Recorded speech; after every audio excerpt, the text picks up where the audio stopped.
My parents got my older brother a Lexus for his 18th birthday and got me the cheapest car they could find online. So my grandparents threw them a humiliation party and made all relatives hate them. My brother got a car for his 18th birthday. Not a new car or anything. It was a 20-year-old Lexus that was in pretty good shape. And he rubbed it in my face for the rest of the time he was in his senior year of high school. Compared with my brother, I get just as good grades as he does. Better in some cases. Even. I worked my hardest in the hope of fairness. I even volunteered to clean up garbage in my local area. Then my 18th birthday came and went a few weeks ago. And the only thing I wanted, the only thing I was hoping for, was a car. I wasn't expecting something like a new car or a sporty car. Just something reliable like my brother got. The party was different from my brother's 18th. For his 18th birthday, my mom baked the cake herself. It was a delicious layered chocolate pudding cake. I got a sheet cake from the supermarket. For his, they got a DJ. For me, it was my dad's old boombox with a couple of mixed CDs. We went through the whole party, and my parents might have just been waiting to spring a surprise gift on me. But that didn't happen. As things were wrapping up, I asked them why there was no car when my brother got one. And they said that they felt like he'd worked harder for it. I wondered what he did that I didn't do. Because I did all of that and more. My grandma was nearby and heard everything. And then she asked them why as well. She lectured my parents that she was very disappointed in them for showing favoritism. Then she announced to everyone still there that my parents thought getting their firstborn son a car and DJ was fine, but not their second. And then she even pointed out how much harder my parents tried for my brother's 18th birthday than they had for mine. My uncle was the first to stand up and say something. Then,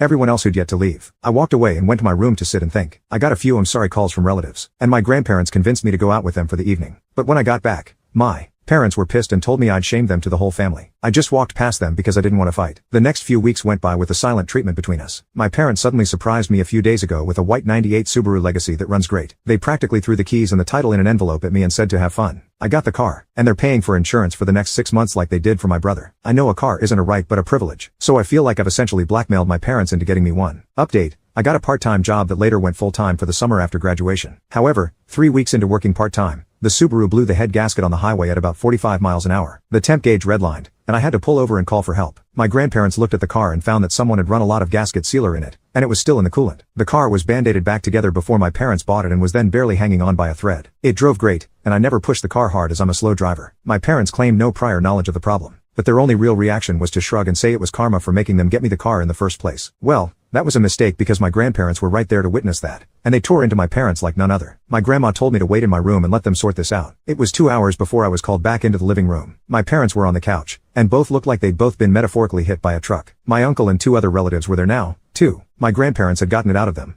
and when they bought the car, they just looked for the cheapest thing they could find close in the area that still ran, and bought it, no questions asked. They didn't even bother inspecting the car, let alone properly read the ad. My uncle, who knows a thing or two about cars, told me that the engine would need to be rebuilt because the head gasket warped the block, and it cost more than the car is worth fixing. I had to call into work and tell them I could not make it in because my car was dead. They understood and put me on unpaid leave for the moment. Now, I want to point out that I had no involvement in what happened next. My grandparents told me to chill and let them and my parents take care of this. And they did. A few days later, they returned with a 1999 Honda Civic hatchback with 180,000 miles. It was white like my Subaru, and it drives great. It's not all-wheel drive like the Subaru, but it's great on the road and gets better gas mileage. There was also a list of all recent repairs done to the car, such as a new radiator. My uncle also went over the car before giving it the okay. I thanked everyone profusely. My parents, though, had all the elation of Ben Stein on Valium. They said very little and just walked away. There wasn't even that vibe they had last time of acting like they were giving a new toy to a brat. How they acted was just pure defeat if I could put it into words. The Subaru was resold for $400 later since that was the best we could get with the blown head gasket. And that money was put into my savings. That's only one half of what happened,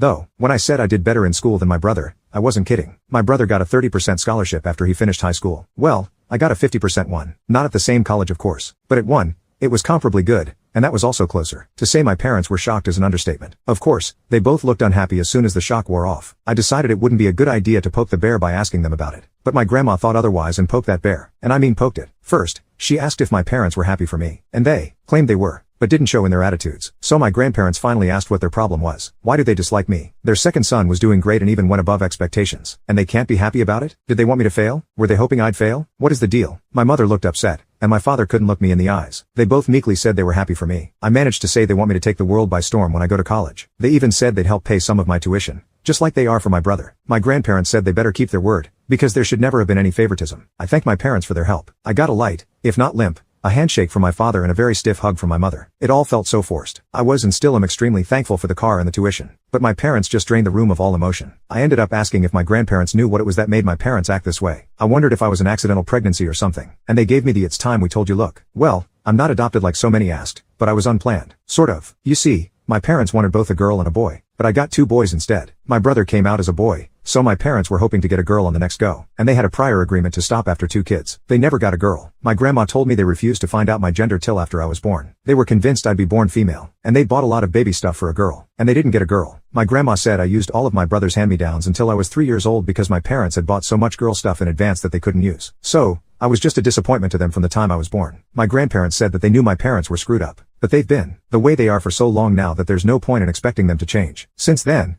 my parents have not spoken to me much about college. They ignore the subject as much as they can. And thanks to some of the warnings I got from people who messaged me, making me paranoid, I called the college I'd been accepted to and made sure to tell them that if anyone calls or emails pretending to be me or my parents trying to say I'm not coming, then to call me for a double or even triple check if anything like that happens. I mean, I kind of doubt my parents would do that sort of thing, especially after everything that's happened. But I felt like playing it safe was the better option. However, there was something that I didn't expect to happen, and that was my brother calling me. He called me out of the blue to talk. He said our grandparents called and told him everything. He told me he was sorry for what happened in his way, and he hopes that once I'm on my own, I won't ever need to return. He admitted to me that when he finishes college, he will stay in the state he's in because he likes it there. I know our parents want him to return when he gets his degree, but it looks like that's not happening. I said I don't blame him and may do the same. The rest of the conversation was awkward because we weren't used to speaking to each other much anymore. My grandparents and the rest of the family held a surprise party for me over the weekend, and they made it almost like a repeat of my brother's 18th birthday. There was a DJ and a big chocolate cake my grandma had made. I couldn't thank them all enough. My parents attended the party, but they were like wallflowers the entire time. They didn't say or do much. I just sat at a far table in the corner and drank beer quietly. The look of defeat they had was even greater now. The party wasn't just to congratulate me, but also to rub in my parents' faces that they should have done better. Because the rest of the family had made their disappointment in them clear, they seemed like they wanted to leave the party for a while. I can't say I blame them. They were being humiliated into staying where they were. My grandma said that you're always young enough to be taught a lesson in humility.